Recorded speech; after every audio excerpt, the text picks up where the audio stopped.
Do we have any declarations of interest from members of the Cabinet for any item that's on the agenda? No, thank you. We have some minutes of our last meeting, which was on the 13th of September. I have two sets of minutes here because we had a private session. Does anybody have any suggested amendments, alterations, corrections or whatever to the minutes, or are we happy with them? Take them as agreed? Is that agreed?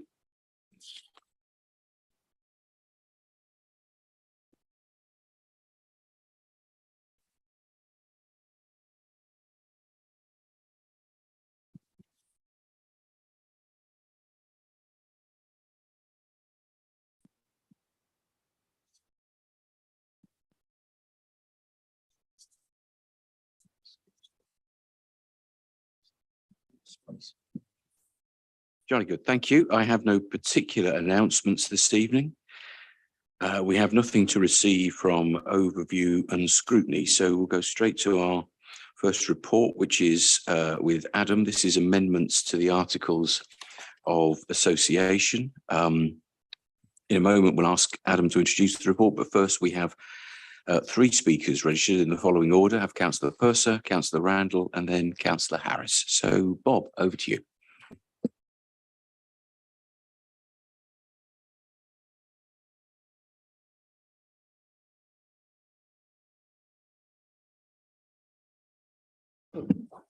Thank you, Chair. I want to welcome this report. I know it represents a lot of work among officers both of NPH and of WNC, and I think that should be noted, and thank you to them. I hope that this really does represent a commitment to the authority investing in the future of social housing and the need for social housing in our area. We want people to be well housed in well-designed housing, good quality housing. And we've got a huge demand, and I think NPH is well placed to meet it. I suppose the things that I particularly welcome are the endorsement of the role of tenants in the management of the organisation. I know they make a real contribution to the work of the board, and it's good that that is going to be continued. I think that's a positive way forward. I also welcome the expansion of the geographical area. I think that provides us with real opportunities across the area, and I think that's an important step forward. But constitutions only go so far. Terms of reference, it's about us having a good working relationship with MPH. And I would ask that the Cabinet Member for Housing sort of continues the work of improving that relationship with MPH, so that there's a good join up between NPH and all the different departments in the authority, not just housing, but all the other departments, so that we have real added value from close working relationships. Thank you. Thank you, Bob. Thank you very much indeed. Our next speaker then is Councillor Wendy Randall. Wendy, over to you.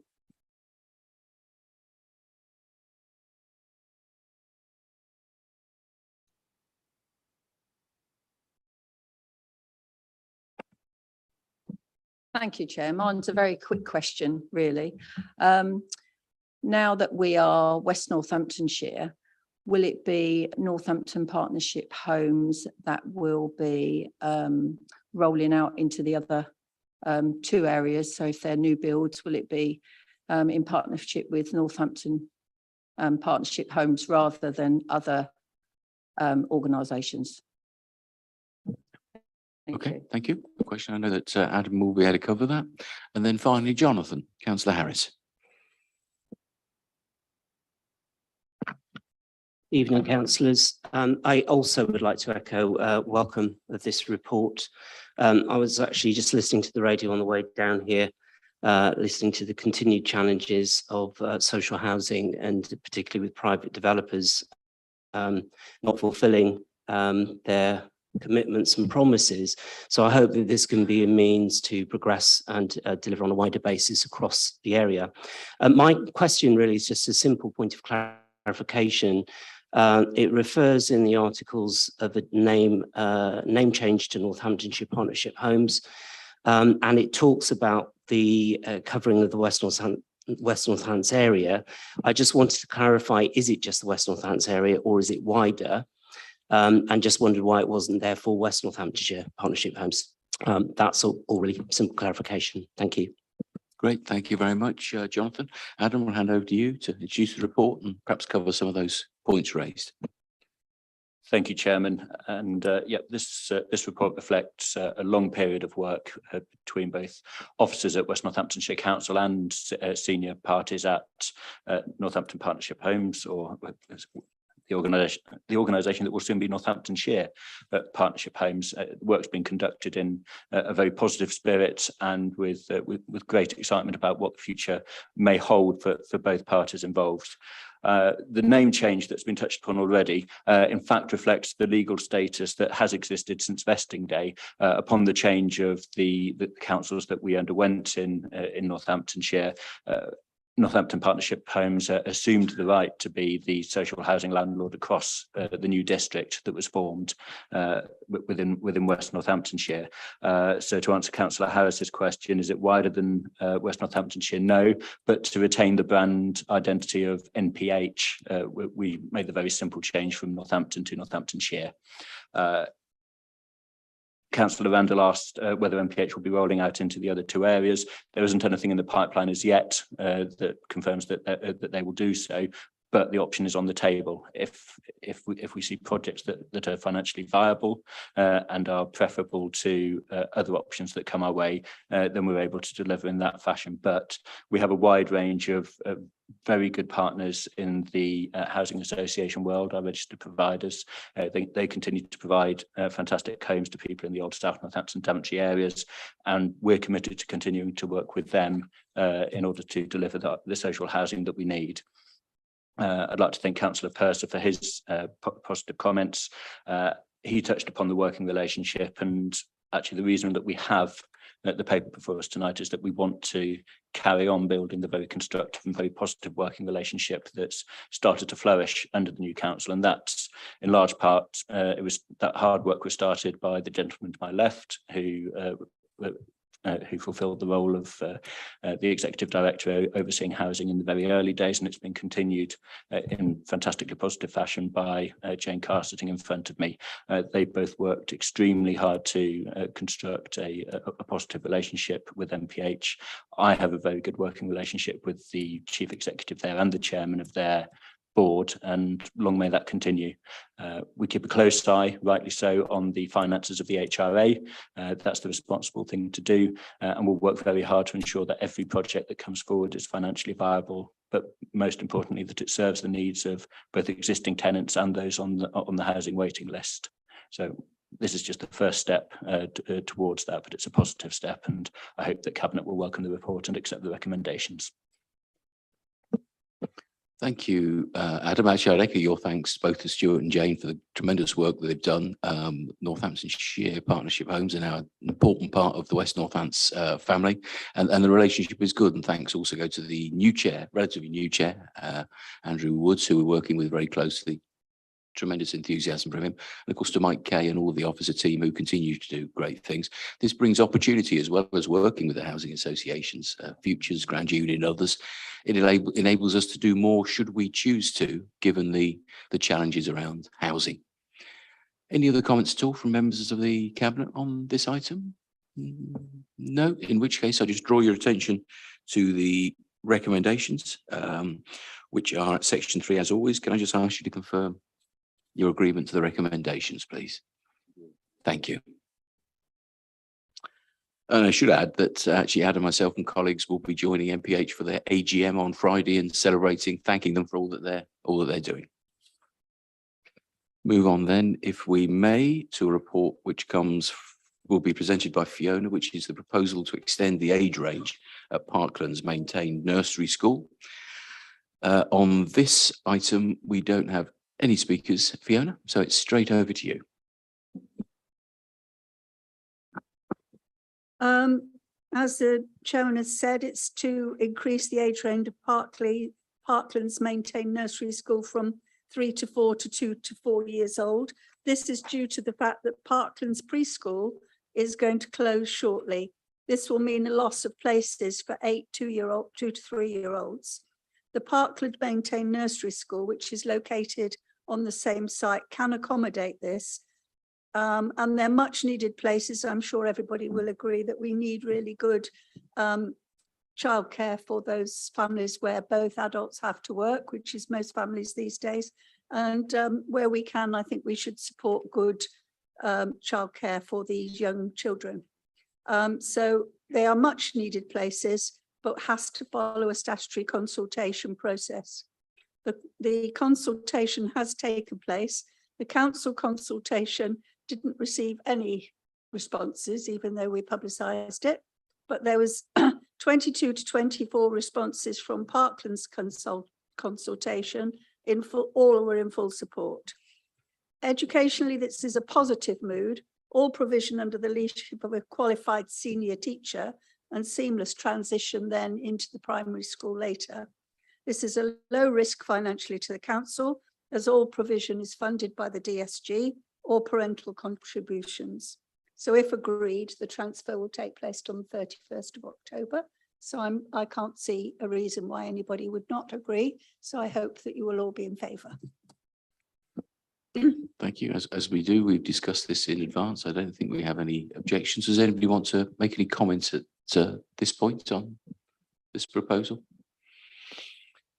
No, in which case the recommendation is at section 3, which is recommended to Cabinet that the proposal to lower the emission range at Parklands. Can I just ask you to confirm your agreement to that recommendation? Agreed? Agreed. Thank you.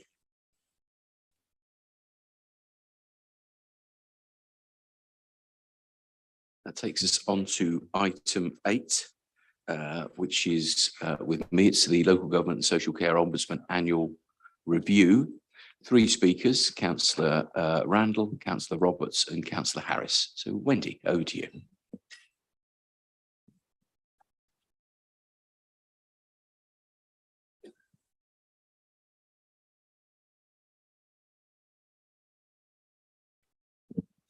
Thank you, Chair. Yeah, picking up on a recommendation, 2.8.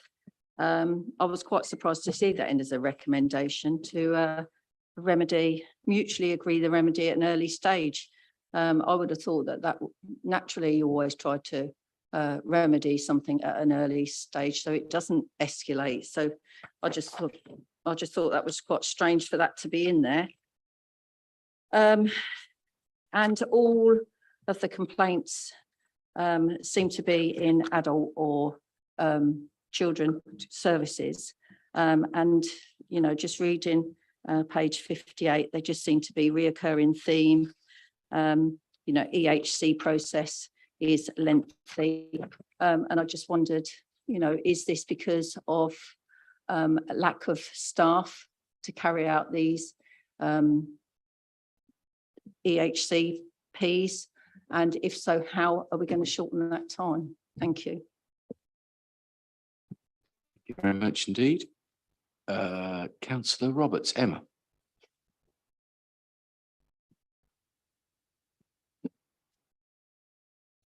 Thank you, Chair. Thank you for the report.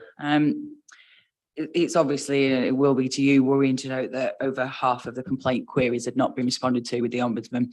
The Ombudsman references capacity though within the department, and I can't see anywhere within the report or the recommendations that talks about how we're going to address that at all. It is worrying that education and children's services and adults are the highest number of complaints. They're obviously our biggest statutory services though, so I appreciate there's a correlation there. But I was really pleased to see that the Ombudsman, in not only in our report, but also in the actual Ombudsman's report itself, seems to be focusing quite clearly on the role that councillors have in respect to the scrutiny around this. So therefore, I think it's quite supportive of an action I've suggested, which is a full review of all open cases to ensure that we've acted appropriately and that the correct EHCP, if applicable, is in place. Most importantly, where necessary, alternative provision is provided. The Ombudsman also appears to support scrutiny and I've requested a scrutiny panel is developed to review our send offering and the way we manage this entire process.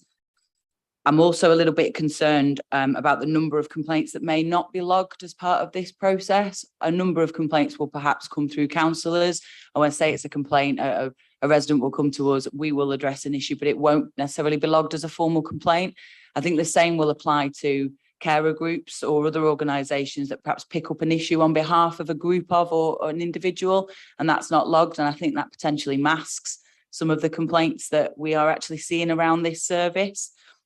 I'd actually welcome that there's a recommendation added specifically around scrutiny here. I have been talking to both the assistant director and director around this process, but I think we're missing a trick here. You could add a simple recommendation that arises and recommends scrutiny. Finally, there's 55,983.43 paid out by NCC to upheld complaints. And I wondered, as we're now in November, do we know what our current position looks like for both the children's services and adults? Looking at an in-year position on this might be really helpful. Thank you. Thank you.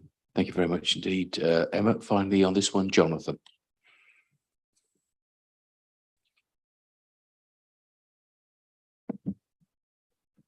Thank you, Chair. There are obviously a few highlights there which are a little disappointing. But obviously the numbers of complaints aren't in overall capacity of a high number, but it does highlight some potential issues. I also acknowledge that there are some of them relate to legacy issues from previous councils. My first point really is I think it indicates that potentially we should be more transparent in tracking complaints at earlier stages. It seems to me overall a point of speed and visibility perhaps is one of the challenges that exists here. And perhaps we should be looking at complaints as a KPI in regular reporting. So at least everyone around this table and beyond has some oversight and perspective on what actually the issues might be. That might ensure that they don't get escalated and perhaps not dealt with quickly enough. The action plan itself is fine, although I would have argued it's a little loose. It would be good to see a few more specifics in there, particularly for me about accountability of who will actually monitor and drive the improvement that's needed. And really the final point I want to make actually is sort of indirectly linked. We know that it's particularly tough times at the moment and as Councillor Roberts has highlighted, it is in some of our high pressure point service areas. I think we also need to be making sure that we have systems in place to monitor and support staff. They're facing pressures constantly, and although this does highlight issues that we need to address, I think we need to try and make sure that we're ensuring that our staff are supported also, because I'm sure this creates an inordinate amount of pressure for them too. Thank you, Chair. Thank you, Jonathan. A number of useful points there. On the point about early resolution, I noticed that, which is the figure I'm after, 13% of upheld cases, we found the organisation to provide a satisfactory remedy before the complaint reached the Ombudsman. So we're about on par, 12 against 13. Certainly, I think there's something about complaints as a KPI. Yeah. Scrutiny, happy to encourage that as well. It doesn't need to be recommendation. Scrutiny, absolutely free to. More than happy for scrutiny. Too. Some of these were mentioned as adults and children, and I know that Stuart wanted to chip in. Should we hand over to you at that point, Stuart? Thank you, Chairman. So in the context of the children's work, we will be bringing a report through Councillor Baker in November, which sets out our improvement strategy around SEND. And one of the aspects of that will be around how do we reduce the level of complaints, but also be much more timely in relation to the complaints that we receive. If you look at the two themes from an adult's perspective, there's the theme in relation to delays around decision making when we look for support for adults with learning disabilities. We had quite significant staffing shortages during that kind of first year of West Northants, which has contributed to those delays. That team's fully staffed now, so we should see an improvement. The second one pertains to the removal of charges on people's properties. And that's something we're really focusing on from a financial perspective to make sure that we don't have that detriment moving forward. I suppose the other thing to kind of mention in the context of kind of scrutiny, looking at this as a reflective organisation, this really orientates our ability to learn from people's experiences. So we're likely to get a level of positivity out of that in relation to future learning going forward. Thank you. Okay, thank you. Does anybody else want to comment at all on this? Make any comments, perhaps where it affects their own area? Or any questions at all? Matt? Yeah, well, just to support your comments, Leader, I think certainly, as is mentioned, the adults are a proportionately high, obviously because of the size of the service, area of complaints. So I'd be keen also to see and keep updated on, you know, in-year performance and how we're looking at the moment. So just to support what you said, thank you. I don't know. I suppose it might be easy to reach for things and say, well, we're taking over some legacy NCC stuff. COVID was in there and all the rest of it. We've got a first year benchmark now. And from here, we really can monitor properly, can't we? So confirming that, I think we should do that, take up the idea of some sort of KPI reporting on a reasonably regular basis without any doubt at all. If there are no further comments, I'm going to suggest that we have a look at the recommendations, only with the proviso of not altering it, but saying we would absolutely welcome scrutiny's involvement on these. But as the recommendations stand, can I just ask you to confirm your agreement to those recommendations, please? Is that agreed? Thank you. Thank you very much indeed. That takes us on to item 9, which is the household support grant, which Matt will take us through shortly. First, though, we have 3 speakers in the following order: Councillor Roberts, Councillor Harris, and Councillor Randall. Emma, over to you. Thank you, Chair.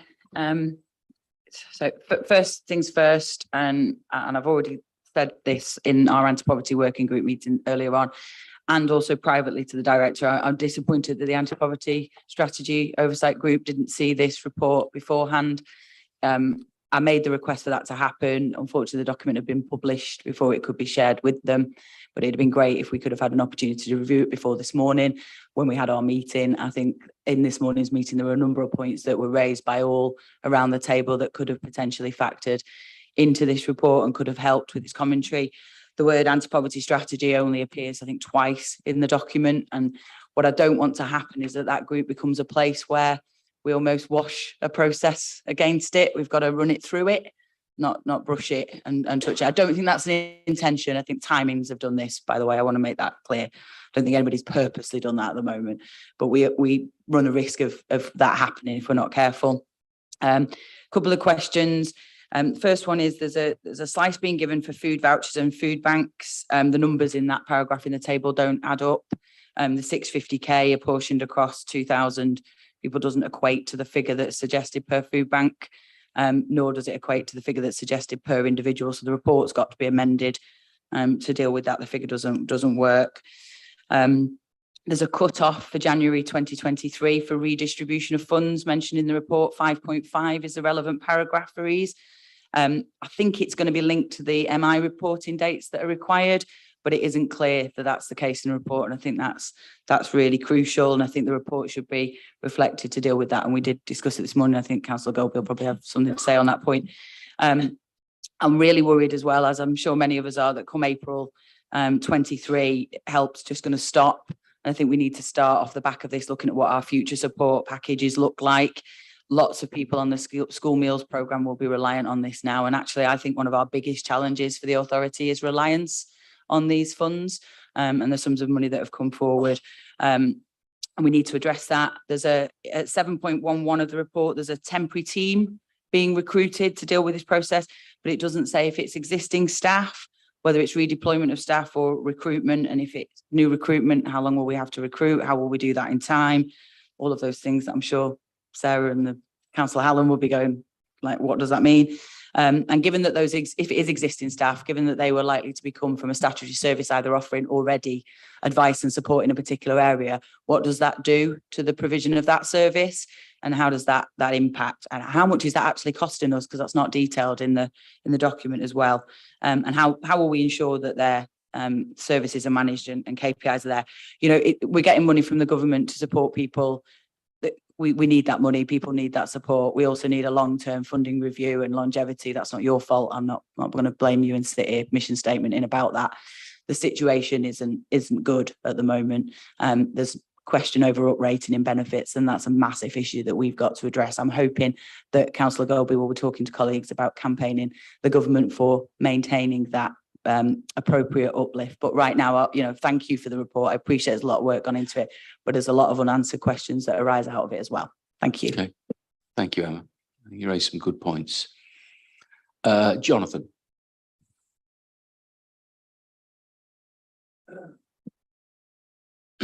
Thank you, Chair. I just want to thank the project team actually who've been involved in putting this together in fairly tight timescales. I want to raise a couple of points though, which I think I mentioned at a couple of cabinet meetings ago, and it's linked to the cost of living challenge. So it is indirectly linked to the HSF3. I mentioned that the hardship fund still had a reasonable amount of money in the pot. I think it was at 330k last time I checked, and that there was 72,000 in the Councillor COVID grant fund pot. I am aware of at least one request that's been made to draw down from those, but it seems like that's very difficult to get a list of which councillors have not allocated their funds. I don't think it should be secret by any means. My interest is simply that there's a large amount of money in both those pots potentially that could be reutilised and redirected for the cost of living issues. On this report specifically, it's great to see that there is now fuel voucher opportunity for those people that are in rural communities that are reliant on oil. It's good to see that that is accessible and potentially now a benefit for them. I'd like to know when the briefing is going to take place for the voluntary sector that are involved in this process, because they're very keen to understand what the process is. I'm sure that the councillors will be aware that those groups work very hard to get the last round of HSF2 out. And I know that some of those groups spent a lot of time and didn't really get any support financially from an administration point of view. So I think it's something we just need to bear in mind that we are asking quite a lot of them. A couple of other quick points, if I may. Unfortunately, I wasn't aware of the anti-poverty meeting this morning, and Councillor Beardsworth is unwell at the moment.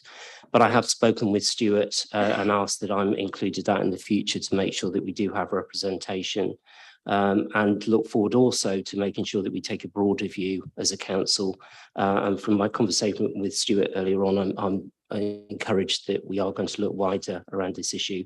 A final point, related but not directly, a plea, please. I know that there's work going on at the moment to grow the debt advice team. At the moment, technically, they only cover South Northants. They don't cover Daventry, Northampton. I think they have 2.5 heads effectively. I believe that proposal is moving forward. But could I urge that is progressed as quickly as we can? I know it's not HSF3 directly, but it is very much linked to the issues that it's there to support, and they and councillors need more resource on the ground to help. Thank you. Thank you, Jonathan. Thank you very much indeed. Wendy, do you want to comment?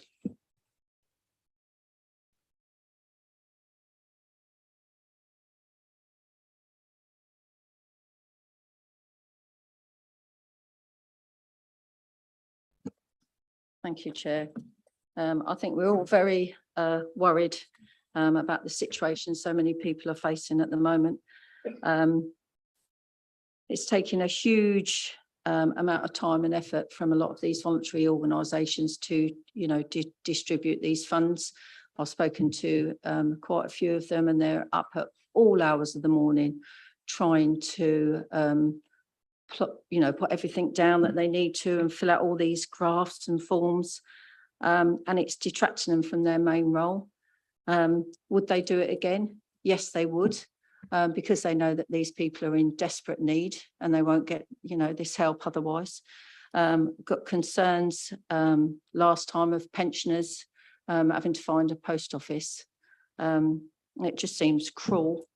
And we've got to ensure that people don't go hungry. And how are we ensuring that, that people aren't going hungry? Women with babies, I think, were one group that were being missed off, as were, you know, many of the young people. It does say on 6.5 that several voluntary organisations with the food support sector will be provided with funds proactively. I don't know how many organisations that is involved, you know, but that's good to see. But you know, it would be nice if anybody, you know, all these organisations, if they had a little bit of money, that they could recruit somebody, you know, to help them if, you know, if they're struggling. I've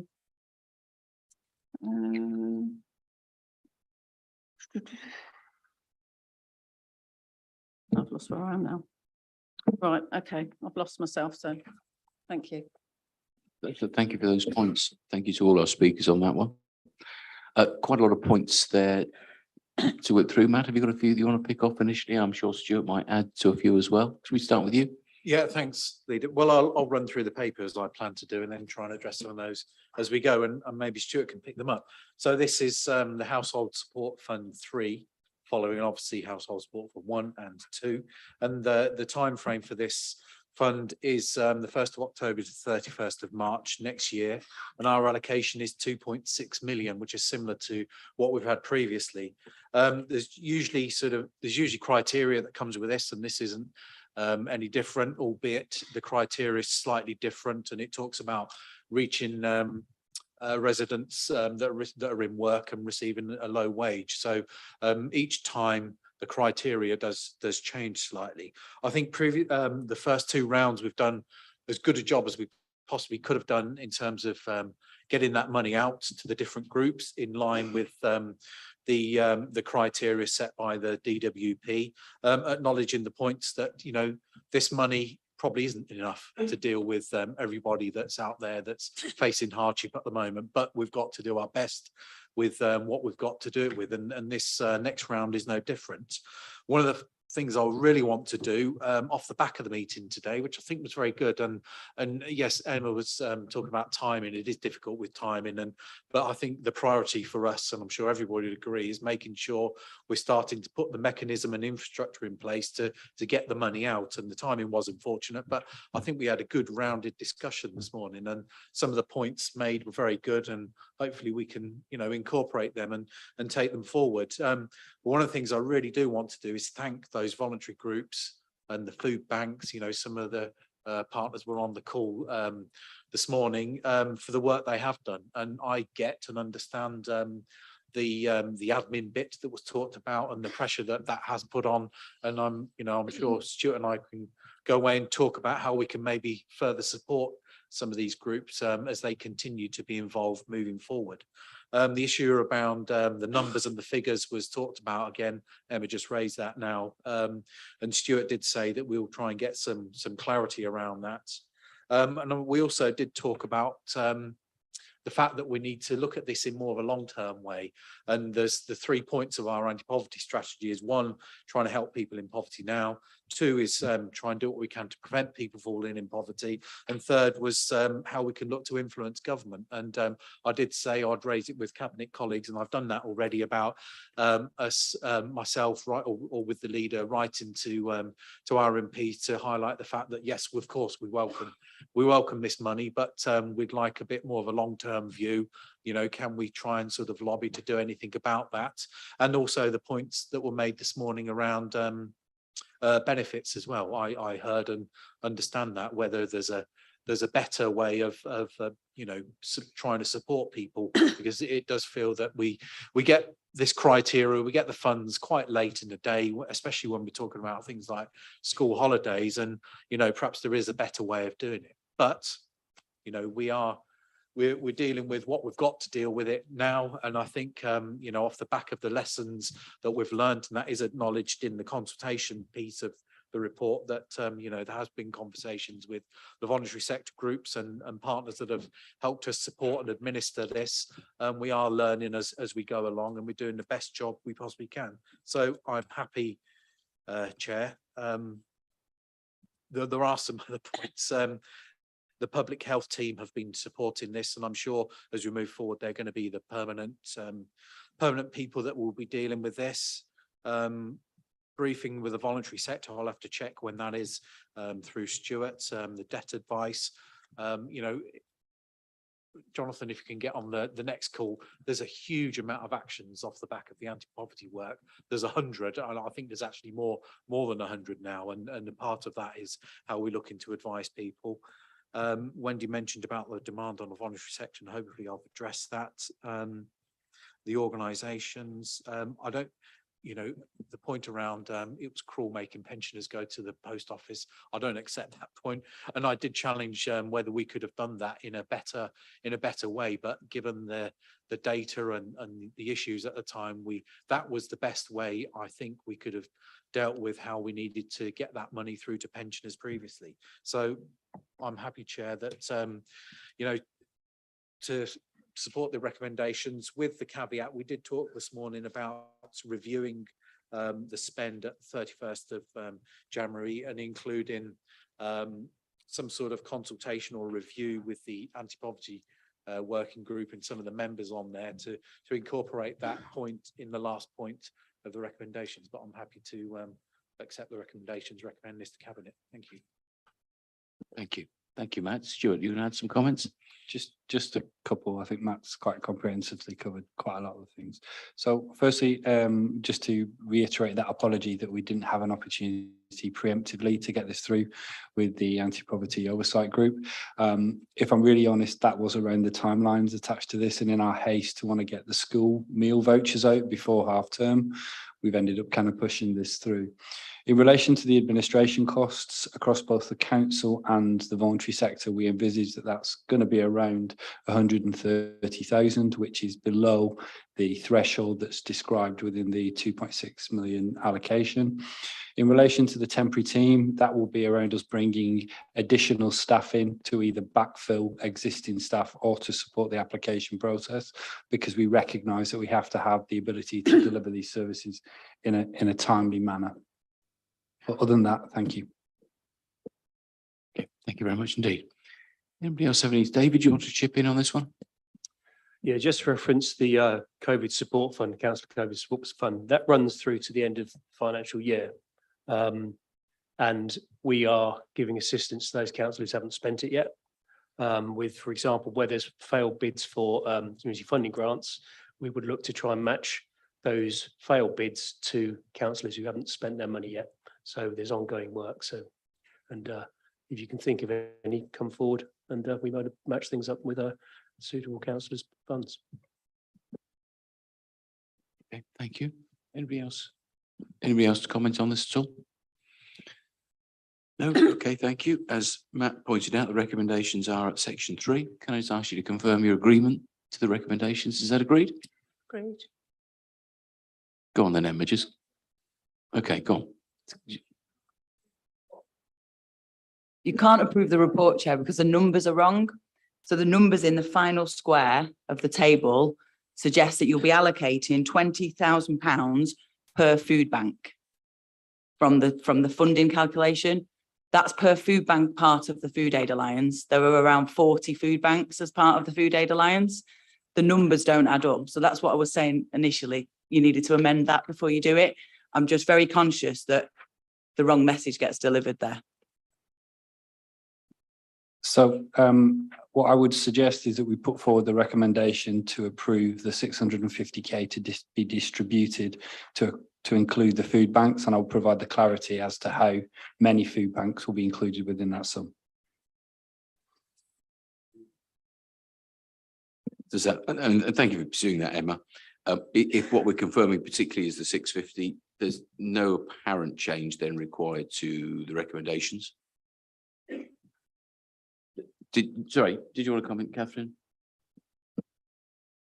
No, I think Stuart just proposed an amended recommendation, which was satisfactory, and I think we can accept. Yeah. Beg your pardon. Yeah, so that you proposing that as an alternative recommendation. Yeah, I beg your pardon. Okay, that's fine. So we've had an alteration then to that recommendation, confirming again agreement. Is that agreed? Agreed. Thank you. Takes us on to item 10. This is the new public spaces protection order. former Daventry and South Northants areas. This one is with David. First, we have two speakers, which are Councillor Randall and then Councillor Harris. So Wendy, over to you.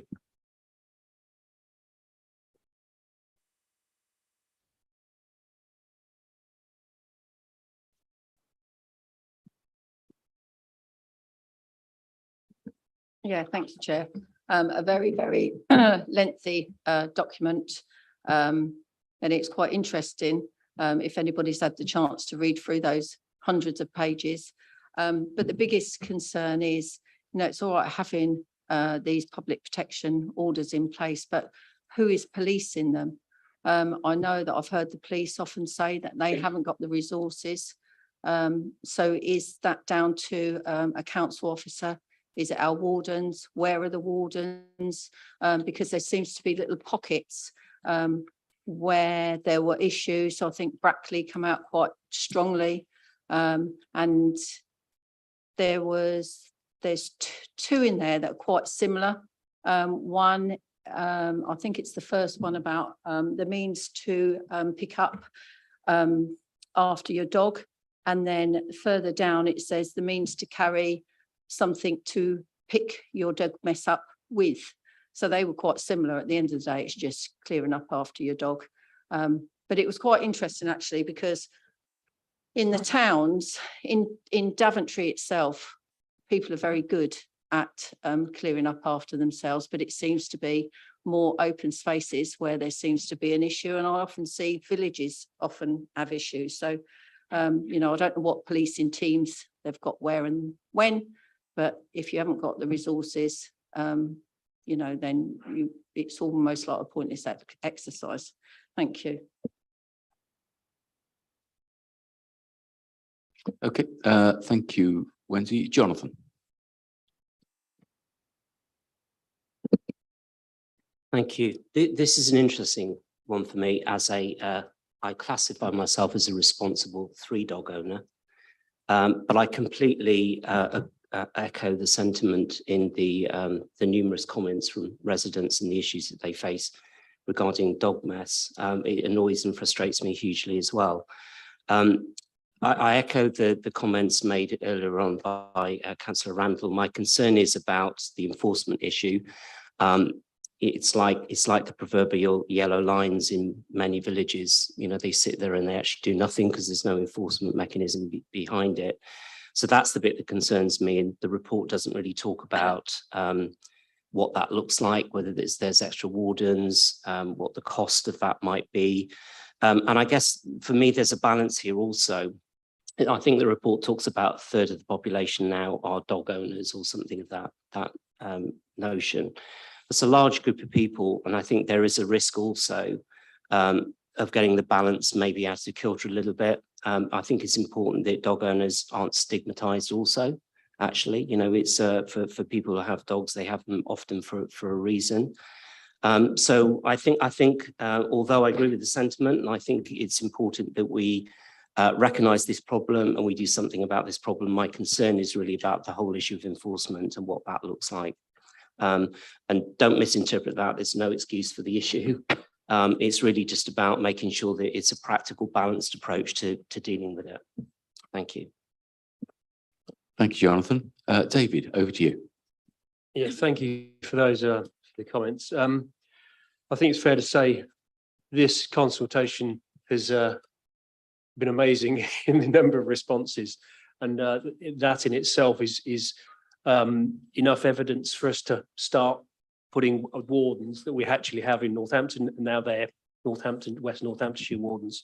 So there is some evidence or suggested evidence. So from an enforcement perspective, we can then push those wardens out into those areas. But the important thing tonight is for us to hopefully have Cabinet agree the PSPO. So I'll just go through a sort of an introduction on that, but there is the desire to catch people, and I'm amazed. I'm a dog owner. I think quite a few of the people in the room are dog owners. The amount of dog mess you see on occasion, you think, well, how did that appear? It seems to be fresh, but you never see the perpetrator. With this in place, at least we've got means through which to pursue. And if we have any pockets for example, where Wendy's identified, then or was it, yeah, Wendy, then yeah, we need to look at that. You know, it's not very nice. What I can say is, I remember as a kid, you're often standing in the stuff, and many years later, there seems to be much less around. But anyway, so yeah, the proposal is for the PSPO, Public Spaces Protection Order, is to deal with various issues related to dog control and also smoking, which no one's mentioned, in those parts of the district which were formerly Daventry District and South Northants. And we also are looking that this forms part of the PSPO, which will come into force again with a renewal in Northampton next year. The report provides a huge amount of feedback, and I'm encouraged by the public consultation. You know, Fiona over there, she got no responses to her consultation, and we garner a huge amount of responses to this. So yeah, there's a huge amount there. It's worth keeping. So I hope everybody keeps it on the bookshelf at home to refer to on a regular basis. So we're seeking for cabinet approval for the PSPOs, but I'd like also to point out that we are looking for further consultation around dog fouling on sports pitches, which there's been some concern. So we're doing another 3 months of consultation through to the end of the year, and then we will look to go up to consultation on that as well. I've had a lot of representation to me, and I know Councillor Brown has as well. And that was actually one of the reasons why this report was delayed in coming before us. So that's all from me. Thank you. Thank you, David. Adam, you were going to comment, I think. Thank you, Chairman. Yeah, I just wanted to comment briefly on recommendation D, which I'm grateful to officers to see included in the report tonight.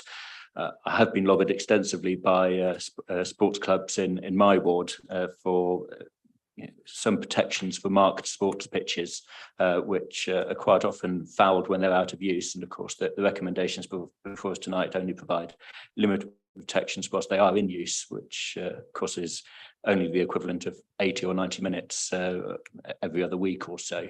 And as an occasional rugby referee, many has been the time that I've been shouted at by a frustrated captain saying, "Sir, dog mess, sir," although they didn't use the word mess. But no one wants to end up at the bottom of a ruck with dog feces on the pitch, and it is something that we need further information on. And I'm very glad that that officers have gone to such efforts that we've got 6 sports clubs and sports grounds recruited to provide some valuable evidence, and those are in Daventry, Brackley, Towcester, Northampton, Woodford and Bugbrook itself. So we should be able to establish the scale of the problem and where we can take appropriate measures, because of course we do know that in certain villages the sports pitches also double up as the local park, so that there is that dual use in many areas. So it's not necessarily the most straightforward issue in the world, but it is worth looking at. And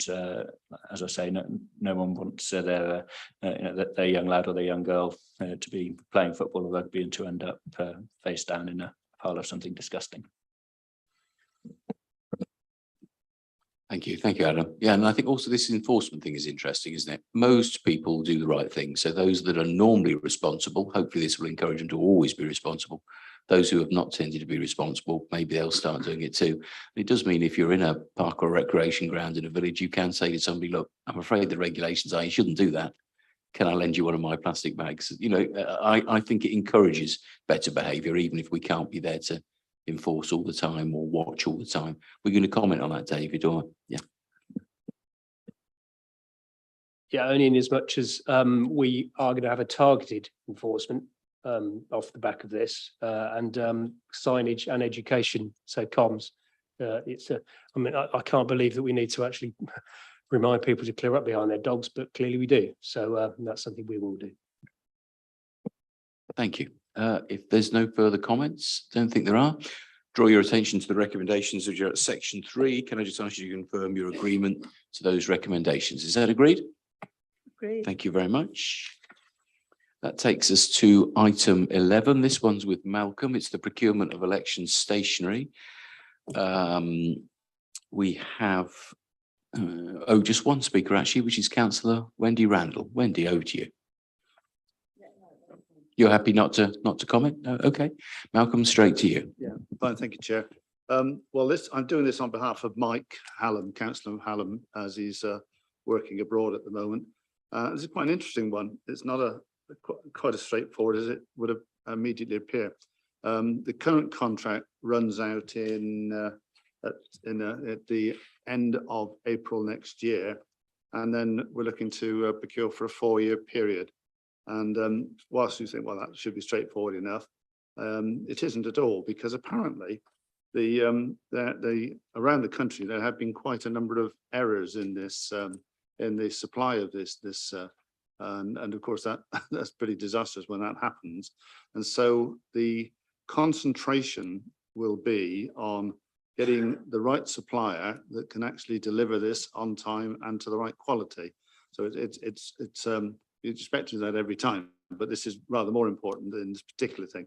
We expect it to be £1 million over the 4 years. And the other thing is that the number of suppliers are actually quite limited, because they all have to have, apparently, looking at my notes here, they have to have some arrangements with the Electoral Commission, so you can't just go to any printer. So it's come before you because of the scale of it, of course, but I thought I'd just let you know that it's a bit more to it than meets the eye. So thank you, Chair. That's all I'm saying. Thank you very much. Any comments or questions at all? No, I think it's pretty straightforward, isn't it? As always, the recommendations are at section 3. Can I just ask you to confirm your agreement to the recommendations? Is that agreed? Thank you very much. We're staying with Malcolm now. Adoption and community use of assets. This is item 12 with 2 speakers. The first one is Councillor Harris, followed by Councillor Randall. Jonathan.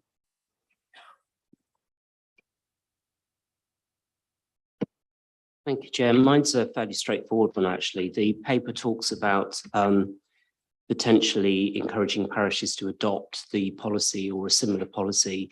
And it's really just wondering what sort of dialogue or conversations have taken place with parishes. If parishes are inheriting or taking on assets, obviously one of the concerns they have is probably going to be relating to precept issues.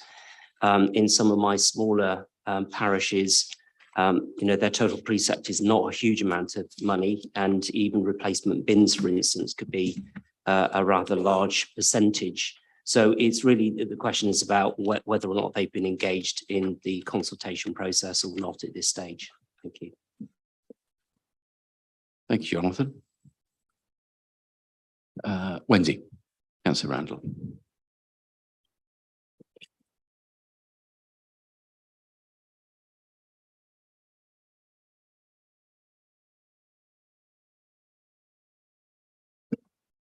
Thank you, Chair.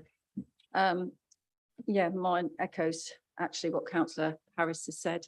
Parish and town councils don't always feel they are consulted with, so that is a worry.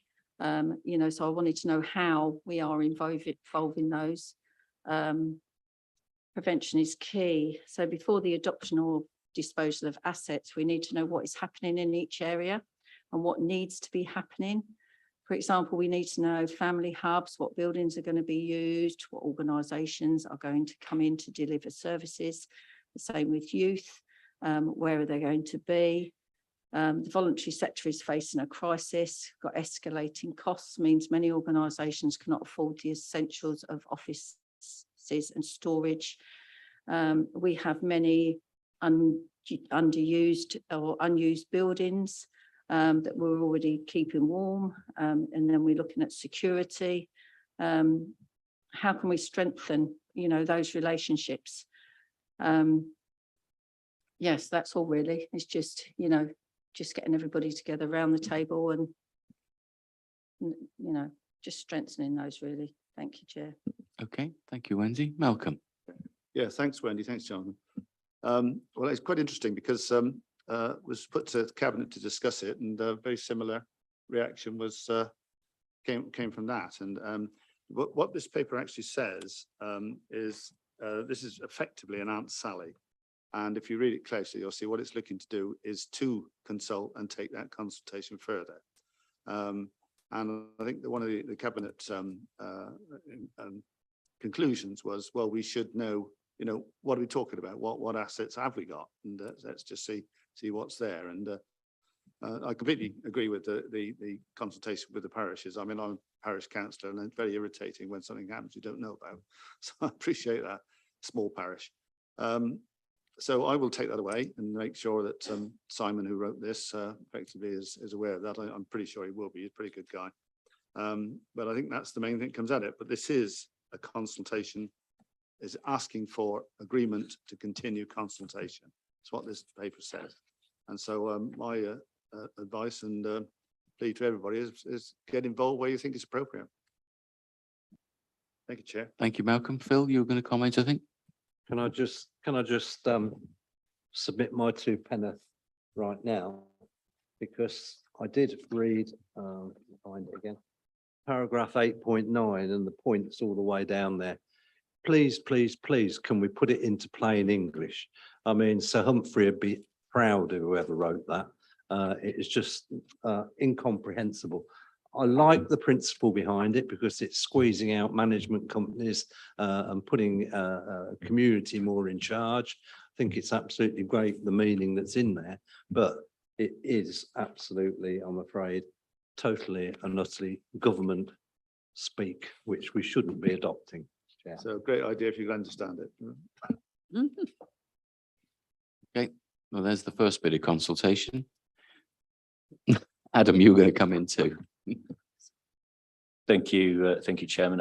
Just looking at the second document, the draft policy on the BCSE and faith group use of property, I think it's vital that we maintain democratic oversight of any properties that we're proposing to rent out or dispose of. So in consultation with Cabinet colleagues, we've agreed a minor amendment to the draft policy, which I've advised Democratic Services of. It's simply on page 559 of the pack, paragraph 3.2, that we amend that so that it reads initially, the lists will be agreed in consultation with Cabinet and thereafter published on the Council's website, etc.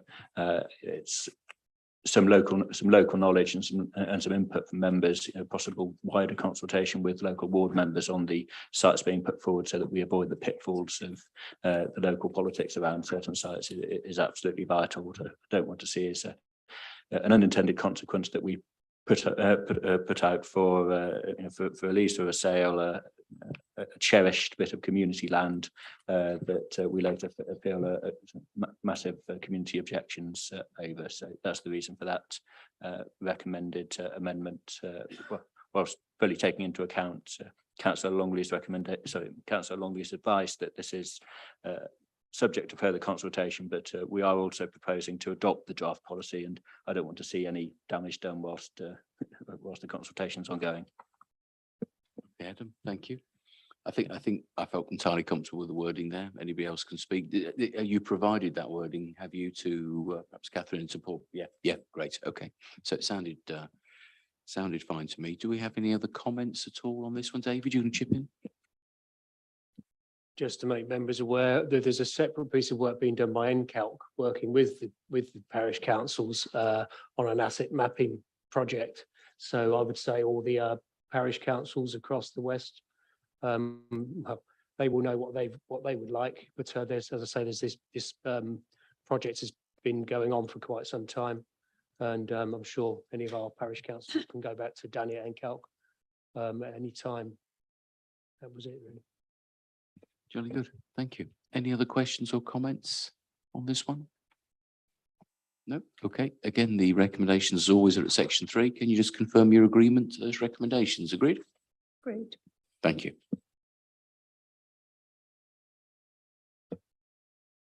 And that takes us on to item 13, office optimization stage 1, building adaptations, budget and disposals. Slight change to the running order here. This is with Malcolm. We'll hand over to Malcolm shortly to make some comments and slightly change the batting order here. We've got into the habit of speakers first, then introduction and report. We're going to turn that round a little when we do bring our speakers, and we have Councillor Randall and Councillor Harris. But just to say on this one, and I've mentioned this before at cabinet meetings, often you may be surprised there's less comment. It's not because as members, we've seen these reports many, many times. We didn't get a chance to do that with this one. And when we saw it, we weren't sure that it did what it needed to do, really. We didn't think that it fully demonstrated the full level of productivity and saving that was actually going to be achieved, which we had discussed separately in meetings. And so as a consequence, a couple of things have happened. One, you will see around a number of sheets where they have further information about this.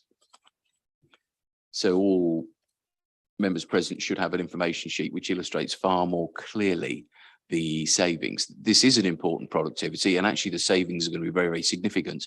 Malcolm's going to go through the numbers, but also the initial justification could have read that it was going to cost £2 million, another million of interest, and therefore take 15 years to pay back at £200,000. The savings are actually far greater. The productivity is far greater, and that will be shown shortly. And if I may, perhaps the answer is just to hand over to Malcolm to make a few comments there, perhaps helping members who are seeing this sheet for the first time with that information. Malcolm. Thank you, Chair. Right, I shall go slowly through this.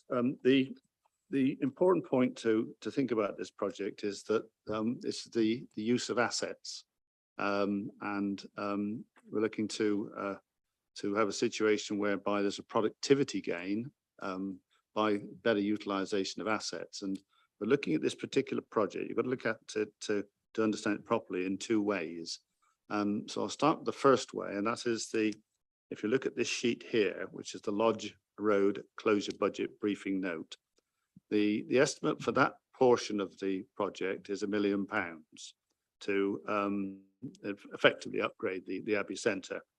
And the important note there again, it's on the 4th paragraph down, is the retention of all current voluntary sector partners.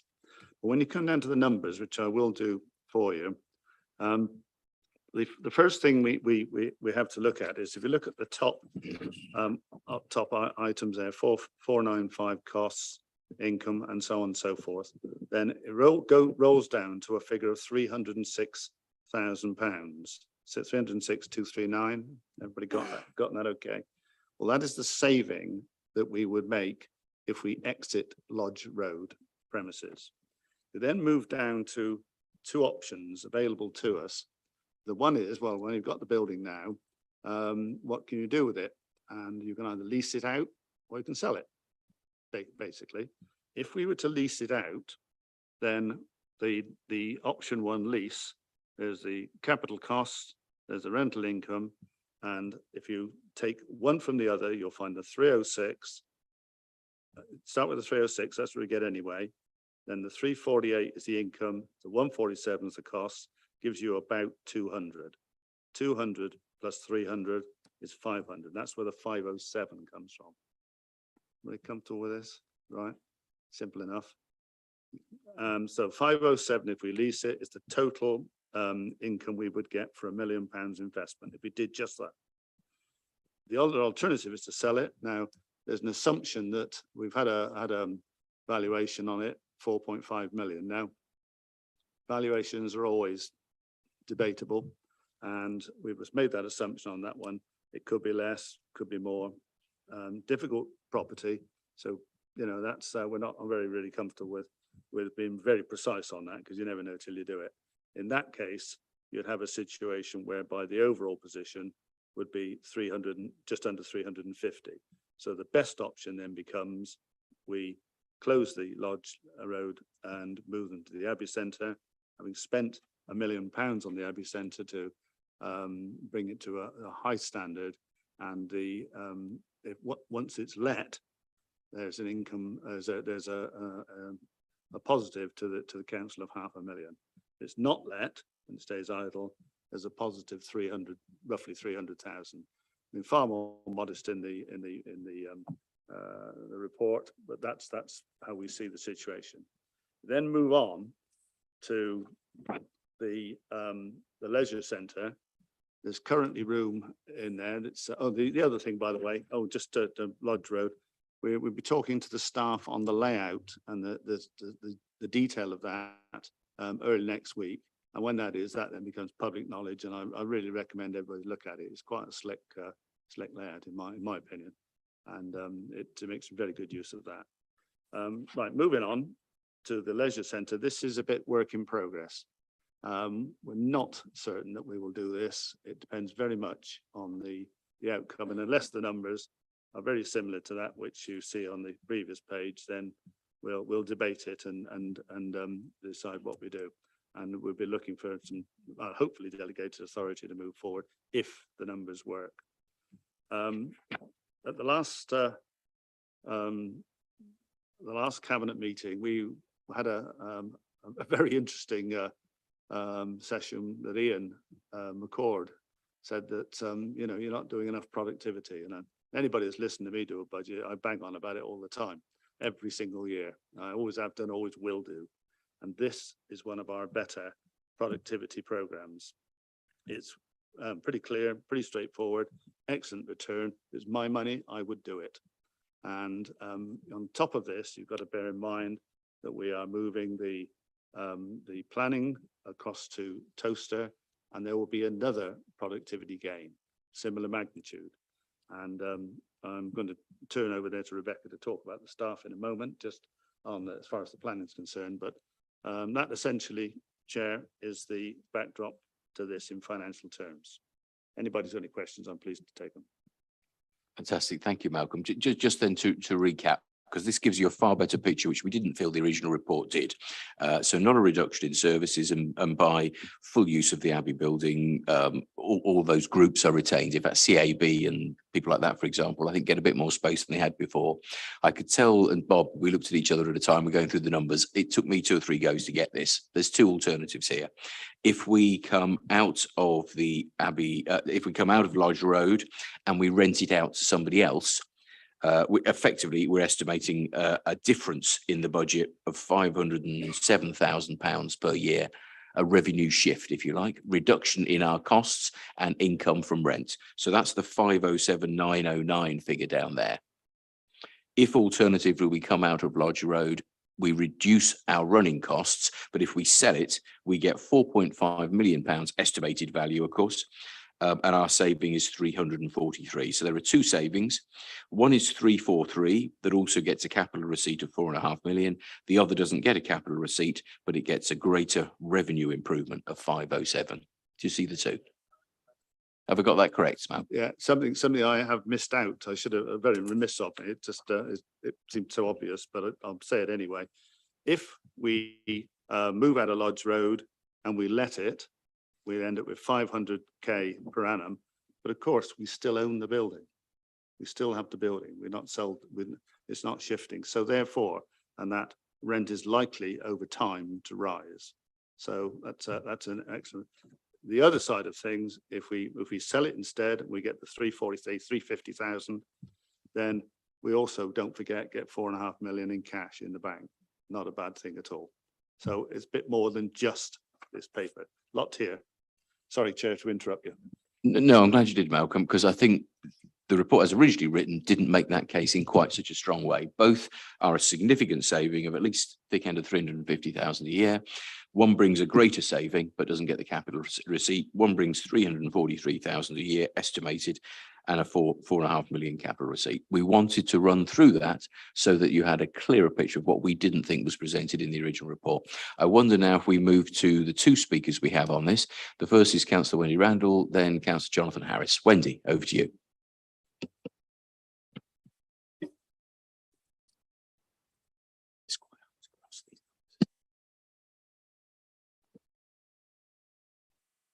Thank you, Chair. I represent many of the local residents, and to say that they are extremely angry over this. They feel that by Daventry District Council being forced into a unitary, now we are the ones that are suffering. We weren't the ones that went bankrupt, and yet the local people are the ones that are going to miss out. On this option 1 and 2, I don't see an option 3. I don't see an option of us retaining the building, leaving staff in the building and moving organisations in. So I'm wondering why that hasn't been done. Also, I'd like to know if there's been a building survey done on the Abbey and the leisure centre. In our forward plan, the leisure centre was going to be demolished and we were going to have a new leisure centre. So I'd like to see, you know, the building surveys on those, please. I feel very let down that the voluntary organisations in those buildings haven't been consulted on. On the bottom floor, and I understand that is what we're going to be taking over part of that bottom floor, we have got our Daventry Area Community Transport, known as DACT. Now, they currently are in that part of the building, and I think their lease is probably due next year. They would have signed that lease, I'm sure, and now it looks like they're going to be forced out. There isn't anywhere else in that building that will take them because the office space is too small. So if they're offered anywhere else, I don't know if they have been offered anywhere else, but it'd have to be a central location and it'd have to be somewhere that's accessible for elderly and disabled people. Currently, DACT have 5 desks in that office and they have a storeroom and they have a toilet. Now, if you knock down the wall that is suggested in that report, I would say that there would be no more than 9 desks available in that space. So I would like someone to confirm to me how many desk space that is going to be. It says that staff have been consulted on, but was it a meaningful consultation? Have they actually been spoken to and listened to? I know that there are concerns with staff. I know many staff drop their children at school and then go on to work. They are not going to be able to work their full working hours in here. I understand it is going to be on a rotation. That will mean that they've then got to drop children at school and then try to get back to their house in time to log on their computer. Many of the staff at Daventry don't drive. So that is going to be, you know, that's going to have a real impact on them. So I would just like to say, again, why have we not looked at option 3? I can't understand why the cost is so high to move 9 desks into a building. Can't understand that. There's nothing there that says how many desks they're in. I see you're shaking your head, Councillor Nunn. I don't know if you've actually been in that building.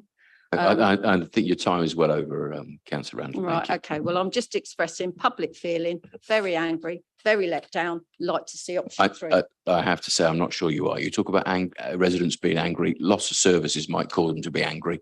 And what we can't say to them in a year's time, I'm sorry, we've had to cut £500,000 worth of services, but at least we've kept that building. We changed our minds not to make the savings that we promised you at Unitary. Sorry, forgive me, there is one further speaker. I shouldn't be commenting yet. Jonathan, over to you. Thank you, Chair. I think for the record, this does obviously help and it provides a lot more clarity and information. But I would ask that the report that is on the public website should be amended to include this information, because this isn't just for councillors. I think people in the public domain should also be able to see this information, which clearly currently isn't available. We've only just seen it this evening for the first time. So please can I ask that that is done. A couple of comments from me, really. My concern is about service support and representation. Some similar points to Councillor Randall. It isn't clear from the report actually how many staff will be housed in the replacement office, the Abbey office. It refers in the report to the existing heating, ventilation and cooling plant at Abbey building being old and in poor condition. So clearly it requires investment. And I think it's worthy of reminding the Cabinet of the net zero pledge. So I would hope that whatever is done is entirely in line with the net zero pledge, and we should be looking for zero emissions because it's a great opportunity to do so.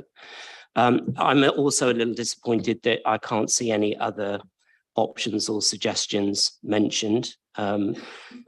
this is the reality of the creation of a unitary council, and I accept that point. It does seem particularly harsh on the people of Daventry. People in my ward of Brixworth, to be honest with you, probably are as accessible to Northampton as they are to Daventry. So I'm not speaking particularly on their behalf, but it does seem a particularly large blow to Daventry. So my comment really is that I know that we've started some outreach sessions now in the communities. I'd like to see more of those because I think that's the way that we get to people who need support and services. And my final comment really is the report talks about one council culture. I don't think that's going to be achieved simply by office closures. I accept the rationale and I understand that it is one of the issues associated with cost savings and productivity of unitary, but I'd like to see it balanced across the whole of the West Northants area and maybe not just hitting Daventry. Thank you. Thank you. Thank you, Councillor Harris. Let's at that point hand back to Malcolm to pick up any points or any further comments on this report. Yeah, fine, thanks, Chair. Well, I'll deal with Jonathan first, I think probably easiest, because I think the outreach one is the important point there. I think you've hit on a point that perhaps I should have dealt with myself.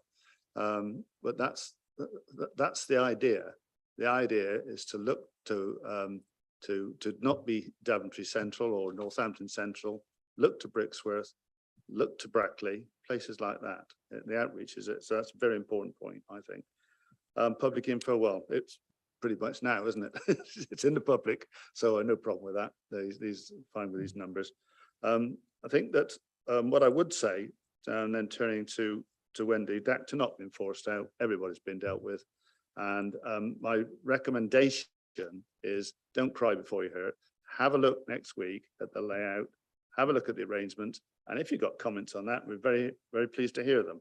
I think you'll find that a lot of what you're talking about has already been looked at. Hopefully, if we've missed something, that's great. Tell us. As far as moving people in or moving stuff in, what do? Move them out the Abbey Centre, close the Abbey Centre? No. There's a rationalisation in the area. It's quite rational to do that, and I think it's a better way of doing it because we keep a nice building and we move on from what's really getting rather dated. So I've got a little more to say, Chair, I don't think. Jolly good. 3 people to come in. Fiona, you were first, I think. I just wanted to highlight the fact that I understand the concerns around Daventry, but this is actually affecting South Northants as well, because the Revenue and Benefits team will be moving in December, I think, into Northampton from South Northants, where they are at the moment. Thank you. Thank you very much, Fiona. Stuart, I think you were next. Yeah, thanks, Chair. And just to answer some of the more specific questions that were put forward. I think the first thing to say that this is the first phase of looking at the whole rationalisation of our asset across West Northants. So picking up some of the points there made. And it will be looking at a model that is more looking at a hub and spoke. We've talked about, and Stuart Lackenby has talked about, futures service provision being set within communities and using hubs as a way to deliver local services within our communities. So that is the model, and that is a model that we will be rolling out right the way across West Northants. Obviously, the 4 authorities coming together, we have far too much office space. That isn't just because of the impact of bringing 4 authorities together. It is also part of the impact of modern ways of working. Obviously, through COVID and even pre-COVID, there were opportunities to look at, as I say, a better way of working, which impacts and assists our staff. So when we did our staff survey, a significant percentage were asking for more home work-life balance. And that scenario of what we're trying to implement here is based on staff survey results as well as best practice elsewhere. In terms of consultation, we have spoken to each one of the voluntary sector representation organisations that are currently within the Abbey Centre. and we continue to talk to DACT about their requirements. So in respect of all of the organisations, we've agreed all of those. DACT have opportunities for other options on the table, and we're having that conversation as we speak. So therefore, in terms of what is the final solution for DACT, we're still working that, and we're working through options. Staff consultation, absolutely. We have had a number of sessions with staff in terms of the reasons, and the options, and indeed the mechanics of how this will work. We have the next round of consultation is actually Monday, where Sarah Reid and myself will be in Daventry talking to staff, and that will be the third, fourth time I think Sarah and myself have been out there talking to staff as well. Again, in terms of the construct, we were still working that up.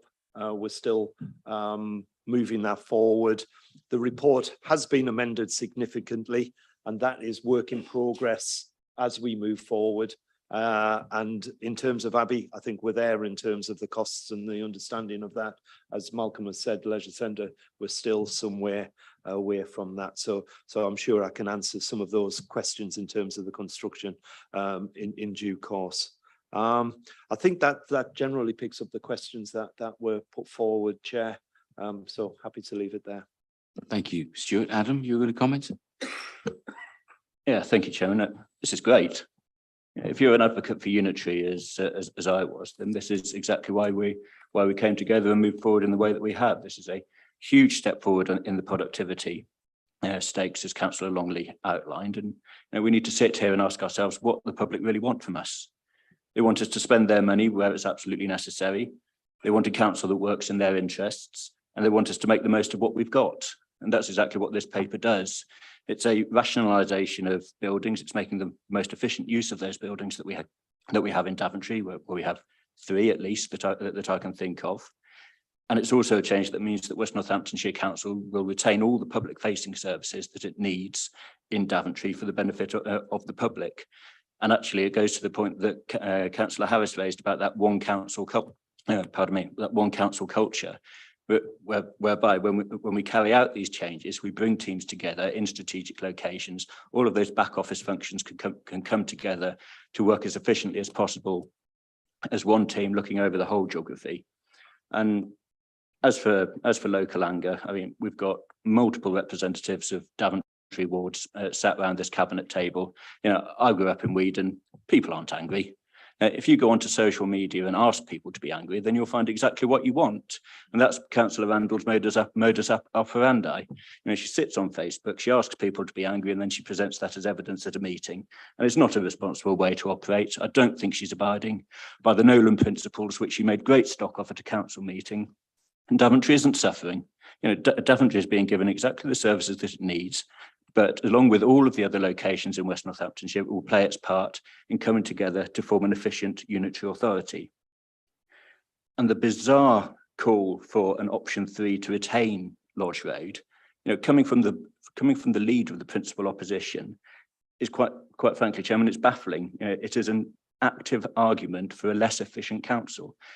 It is advocating wasting public money in the most flagrant manner possible. And really, I don't understand why anyone would listen to that argument and assume that Councillor Randall is acting responsibly, and is anyone who's prepared to take your seat in the future, Mr. Chairman, and would act in the public interest when we have a proposal on the table that would save significant money, that would avoid the need for future budget cuts should times get harder, and that will carry on delivering the key services that people need.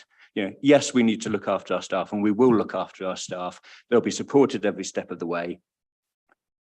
And then we're talking about being responsible.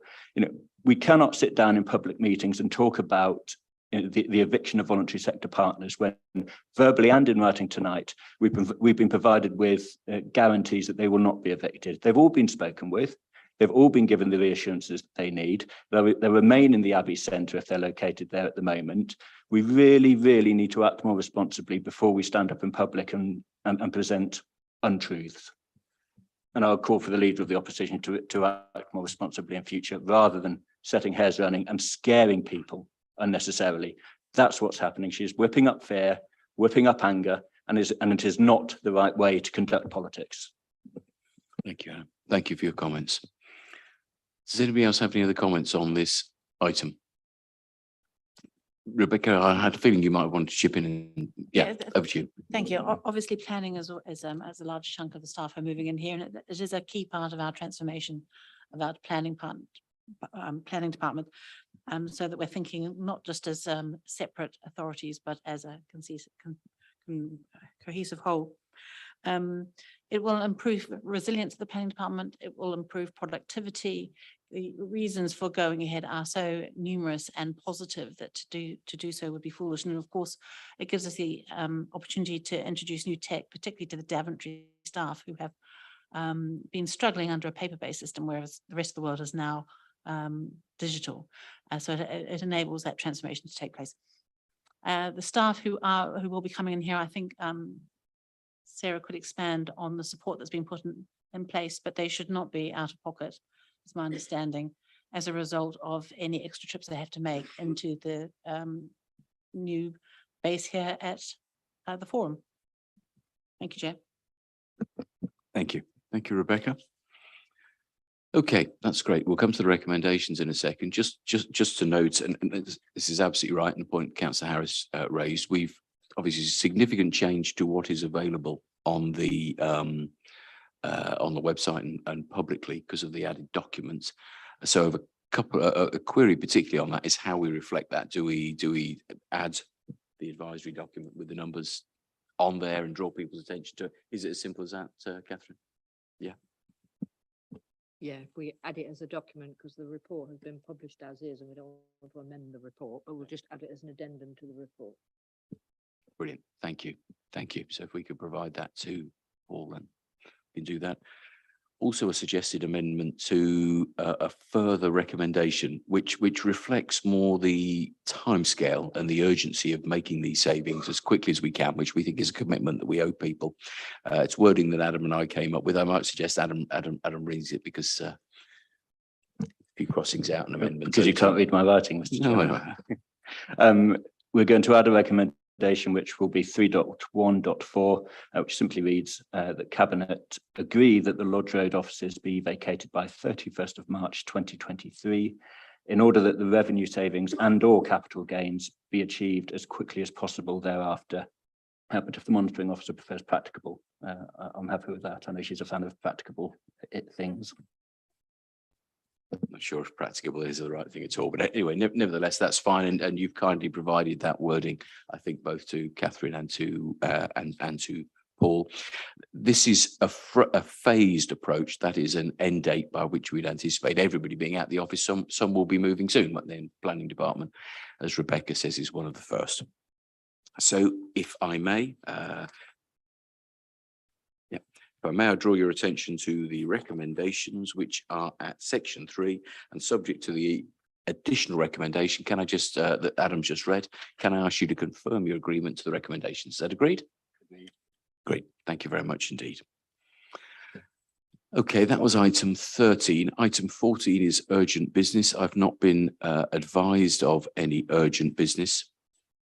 Our next item, which is item 16, is a private item. We don't do this, we avoid this at all costs, but this item does include confidential information, which were we to make it public could cause a lack of value to the public purse. So as a consequence, we thank the gentleman who's here this evening. Thank you very much indeed for coming along.